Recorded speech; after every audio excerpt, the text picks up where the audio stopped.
teman-teman. Assalamualaikum warahmatullahi wabarakatuh. Perkenalkan, nama saya Amin Minani.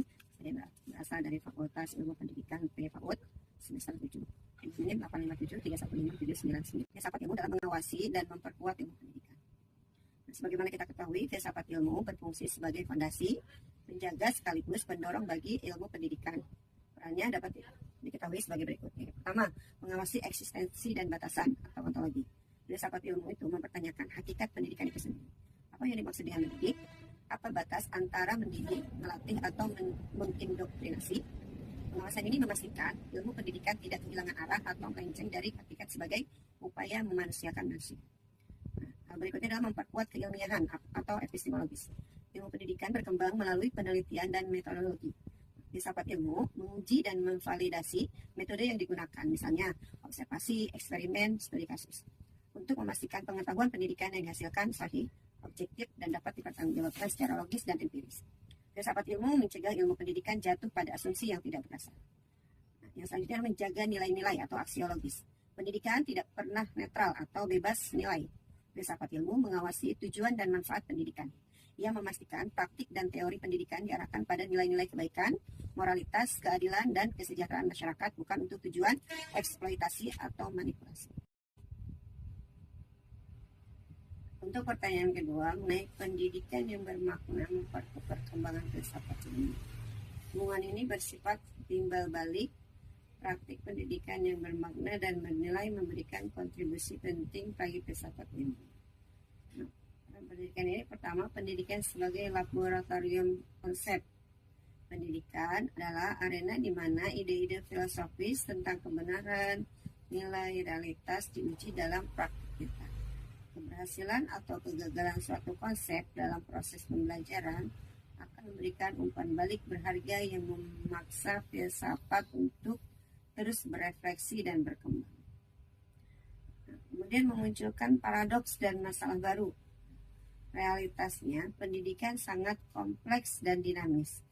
Konflik antara teori dan praktek, perbedaan budaya belajar atau tempat teknologi atau dampak teknologi pada pembelajaran akan melahirkan masalah-masalah filosofis baru yang perlu dijawab sehingga memperkaya kajian filsafat ilmu. Selanjutnya menumbuhkan sikap kritis atau philosophical mindset. Pendidikan yang baik membiasakan peserta didik untuk berpikir kritis, logis, dan radikal atau mendasar. Lulusan pendidikan yang seperti ini akan menjadi pemikir atau peneliti yang potensi memberikan sumbangsi pada pengembangan filsafat ilmu itu sendiri di masa depan. Filsafat ilmu sebagai pisau analisis pendidikan. Filsafat ilmu sering disebut pisau analisis karena ia menyediakan kerangka pikir sistematis untuk membedah setiap masalah pendidikan secara mendalam hingga ke akar-akarnya. Pisau analisis ini terdiri dari 3 mata utama. Yang pertama, ontologi atau hakikat. Ontologi ini digunakan untuk membedah hakikat masalah. Misalnya, apa hakikat kecerdasan itu? Jika sekolah hanya mendefinisikan kecerdasan dari nilai matematika, maka secara ontologis definisi ini sangat sempit dan akan melahirkan masalah perlakuan tidak adil pada siswa berbakat seni. Pisau selanjutnya itu epistemologi atau bagaimana atau metode apa yang digunakan untuk membedah cara pengetahuan pendidikan diperoleh atau disalurkan. Misalnya, bagaimana cara teknik mengajarkan terbaik, bagaimana cara terbaik mengajarkan konsep toleransi. Pisau analisis ini akan menajamkan evaluasi terhadap metode ceramah yang mungkin kurang tepat dan kurang efektif dibandingkan dengan metode diskusi atau simulasi yang lebih partisipatif. Pisau selanjutnya adalah aksiologi. Untuk apa atau nilainya bagaimana?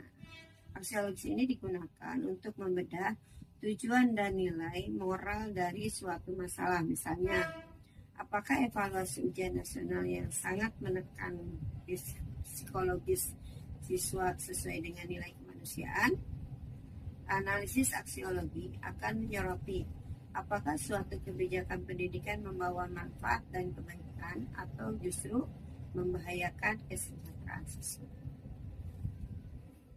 Untuk pertanyaan keempat, mengenai contoh konkret penerapan filsafat ilmu dalam praktik pendidikan.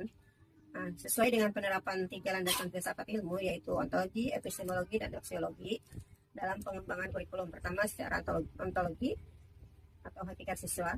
Jika suatu kurikulum dikembangkan berdasarkan asumsi bahwa hakikat anak adalah pembelajar aktif yang memiliki minat dan bakat beragam, maka kurikulum tersebut tidak akan seragam atau one size fits all. Sebaliknya, jika asumsi adalah anak sebagai kertas kosong atau tabula rasa, kurikulum cenderung kaku dan berpusat pada transfer pengetahuan satu arah.